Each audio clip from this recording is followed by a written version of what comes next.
For some, the MCU isn't as reliable as it used to be, so they might be a little bit hesitant going into Guardians of the Galaxy Volume 3. That, and we have the dreaded curse of the trilogy, with the third movie usually dropping the ball in a big way. So the question today is, did James Gunn get it right? Is Guardians of the Galaxy Volume 3 worthy of the name? Or does it fall in line with some of those other horrible trilogy films? I'm going to talk about it right now in a spoiler-free review. Let's begin.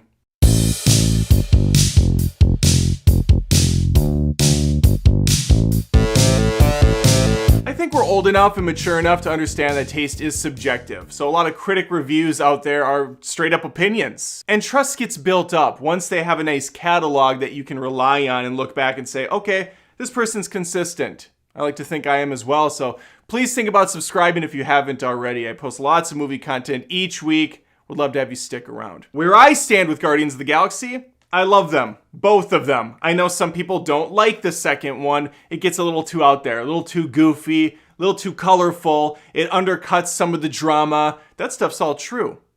I just happen to like most of those criticisms outside of the undercutting the drama. I do agree sometimes it was a bit much. But ultimately, these movies are about the characters. We have a lot of different characters with a lot of different baggage to overcome. Every single movie, they grow more and more. Sometimes they even fall backwards, which is what we see here with Peter Quill's character. He's grieving over the loss of Gamora in this film. We have Gamora in here, but she's a very different Gamora than we saw in the past films. Groot's growing up. Quite literally, he's a plant monster, so that's what they do. You feed him water, you feed him some soil, they're just gonna sprout up. And then if you've watched any of the trailers or saw the posters even, the focus is really on Rocket, or at least that's what they lead you to believe, which is true, but thankfully, he's not the entire story. Every character gets chances to shine, and man, do they shine. I loved Guardians of the Galaxy Volume 3. Long story short. Right? I was a big fan of it. And if you didn't like Guardians of the Galaxy Volume 2, but you really liked the first, I think you're going to be very happy here.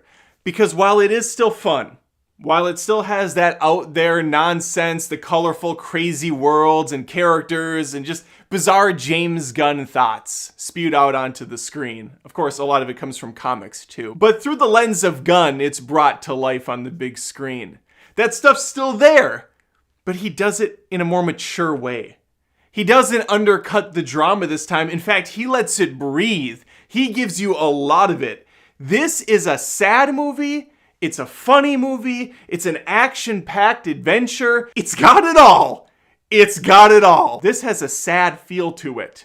It's grown up. We've grown with these characters. I look at this movie like I look at Harry Potter and the Prisoner of Azkaban. There was a pretty big jump between 2 and 3. Tonally, visually, everything was different. Everything was taken up a couple notches. Volume 3 is more vulgar. It's more violent. It's shot differently. It felt like a different director was behind the camera. There were a lot of things happening I had not seen in previous James Gunn movies. A lot more frantic style of filming. There were more of these POV style shots.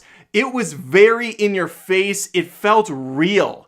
There was a lot of authenticity on display. I'm sure a ton of it was done in digital. But unlike Ant-Man and the Wasp, unlike Thor: Love and Thunder, it never felt like these guys were just walking in place in front of a green screen. It really did feel natural. Most of us like Guardians of the Galaxy for the team dynamic, the family aspect. Unlike those bullcrap Fast and the Furious movies, these legitimately have them.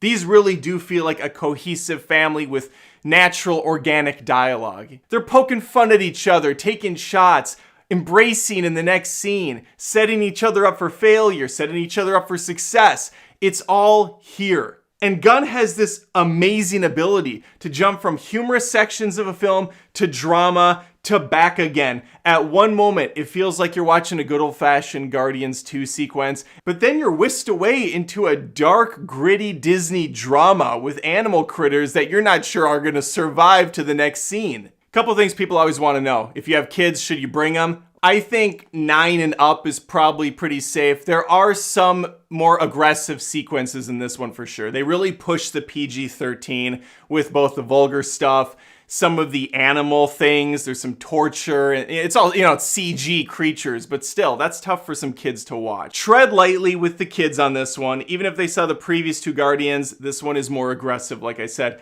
Harry Potter 2 to Harry Potter 3. As far as the end credit scenes, there are two of them. One's at the way end. I don't think it's worth sitting around for, but if you like this stuff, obviously just stick around because it is there. But first one's solid, second one, whatever. Ever since Endgame, I've been incredibly let down by the MCU. Thankfully, I'm a movie fan, not just an MCU fan, so there's lots of movies out there for me to go to outside of the Disney crap. That said, I was really hopeful Guardians would be good. Scared, a little bit nervous, but man, I am very happy to say all my fears were washed away when I saw this thing. I was fully engrossed in it. The 2.5 hours flew by. I could have watched another 2. I didn't want it to end. And that's a testament to a great film. Usually I throw a fit if a movie's over an hour 45. Like, I don't want it. I can't be here that long. I didn't want to leave the theater because I love these characters so much. And when I look at some of the most successful, competent trilogies as a whole, Back to the Future, Star Wars, the OG trilogy, Lord of the Rings, this is right up there with them. James Gunn was 3 for 3 for me. Hopefully it's the same for you. Tell me if you saw the movie already or if you're planning on it. Leave a comment below. Please throw me a like and subscribe if you're new here. Would love to have you stick around. And hopefully I see you next time.